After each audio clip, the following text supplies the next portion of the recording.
Okay, so I hit the wrong button, and this is what I've got, so just bear with me. Is it going to focus? There it is. You can see that this is really wobbly, and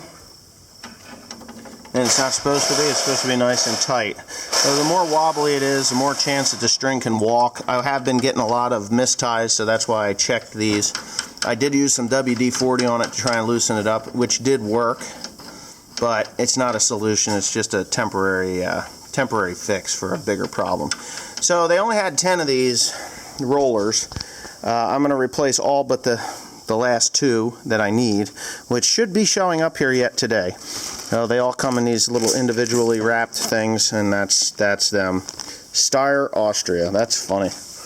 I didn't think that. Well, I must have contracted them to do the job. So, anyways, I'm going to go ahead and do this. I'll show you. So, I'm noticing a couple of things on the knotter or the needles, that I like.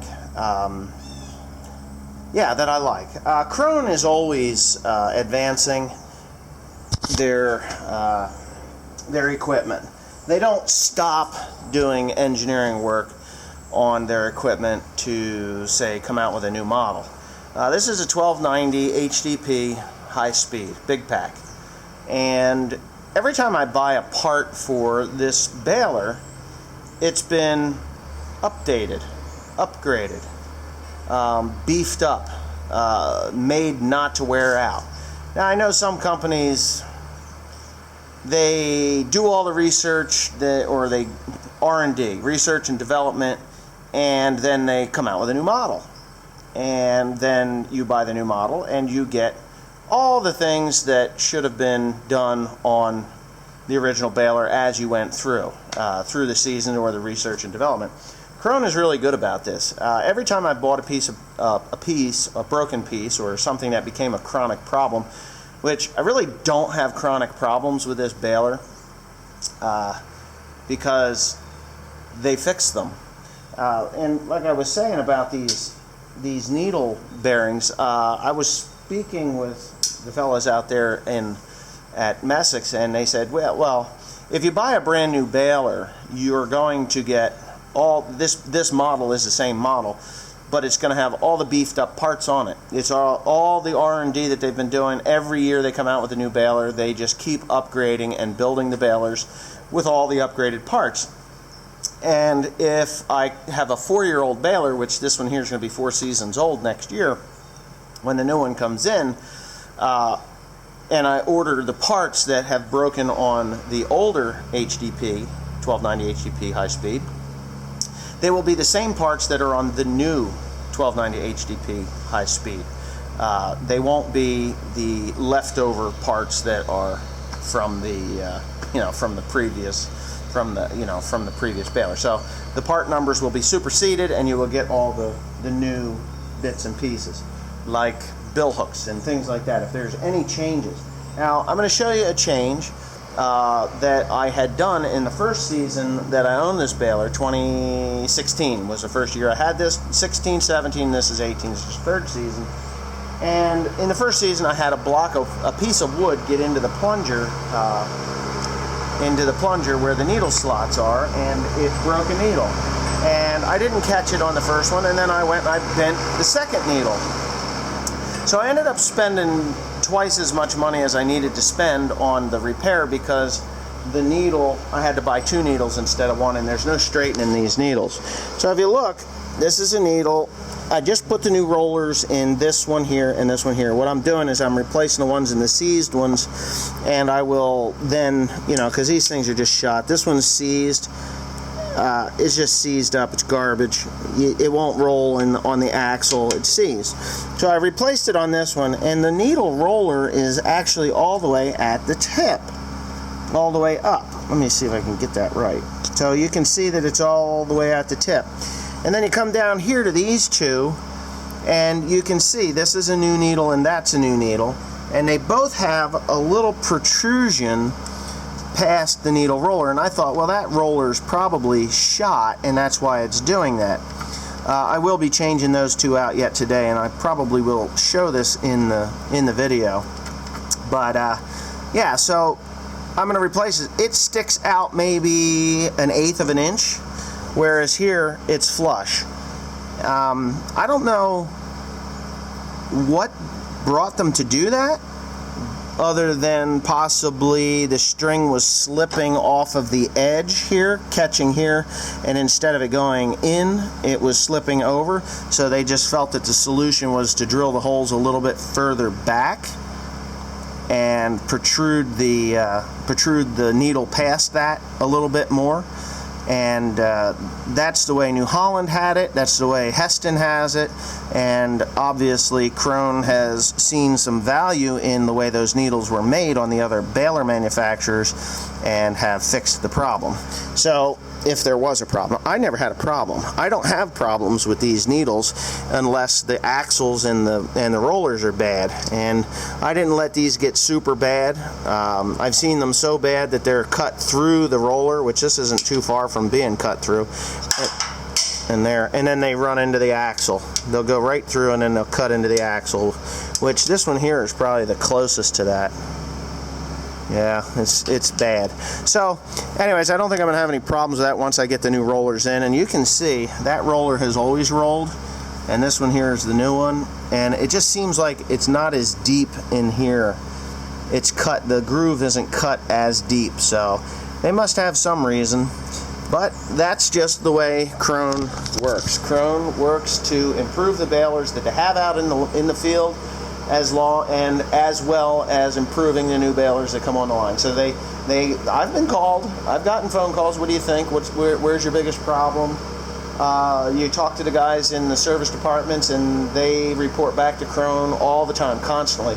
And when you get the new part, it's redesigned, fits in the same spot, and it's heavier, or it's designed just a little bit different to improve, just to make simple improvements. And that's really one of the most impressive things that I've ever seen about this particular company, is that they're always improving, they're always thriving. Yes, it's an expensive baler. It costs more than a Heston, it costs more than the Deere, it costs more than the New Holland. But when you go to the field, you know you're going to work all day, come home, blow it off, grease it up, go work again all day, and do it day after day after day without really too much issue. Now, I haven't touched these needles all summer long, and I've got close to 6,000 bales on it this summer. I believe that these rollers are left over from last year, because I knew I had new ones put in last year for the I put them in last year, last spring, so they were my rollers that I put in. So they're due. They got, Christ, I don't know, 20,000 bales on them. Anyway, okay, so this job is done for now. I did not get all the rollers. I was expecting them to come UPS today, but they're not going to show up until probably tomorrow. I left the two outer ones. They seem to be in okay shape. So the two outer ones out here on the end, the inner ones, or the lower ones, they're okay. And then all the intermediates, they're all done, completed. So I should have two more of those things coming in tomorrow. I'm going to pick up all my little doodads there and put them in a special spot down there so I don't lose them. In just a couple minutes, Timothy's almost done with the pickup tines down below. You are done with the pickup tines down below, so that job is done. We're going to run this thing back out of the needles back down to where they belong, and then I have to, Peyton just got new brakes. We did the brake job in between on his little car. What is that thing? Subaru what? BRZ. BRZ, right? BRZ? Yep. Big Red Zillow.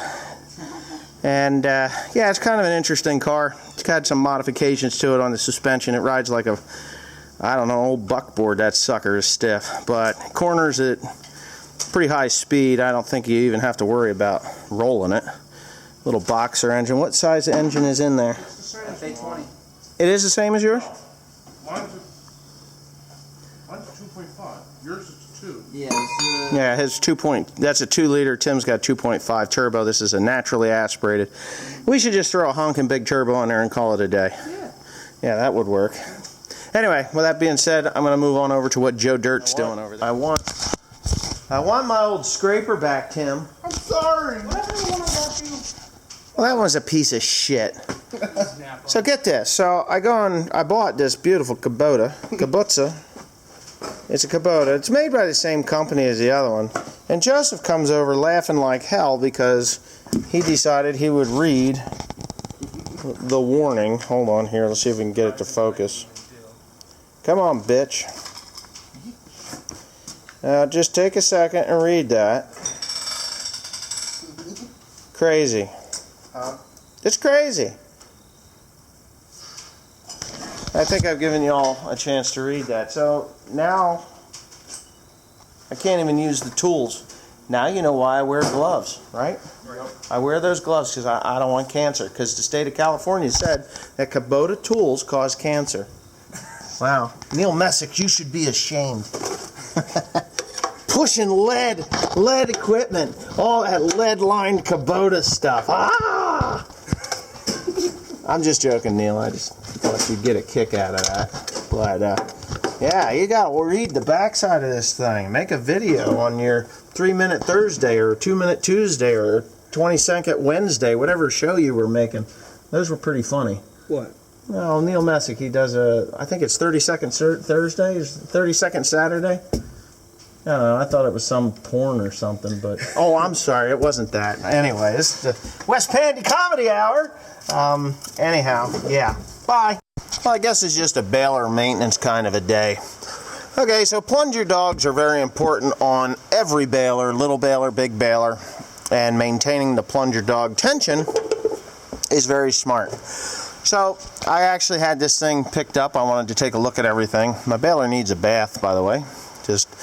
maybe I could wax it, I don't know. You want to wax it? No. I didn't think so. Anyway, so I noticed that this plunger dog was actually very loose.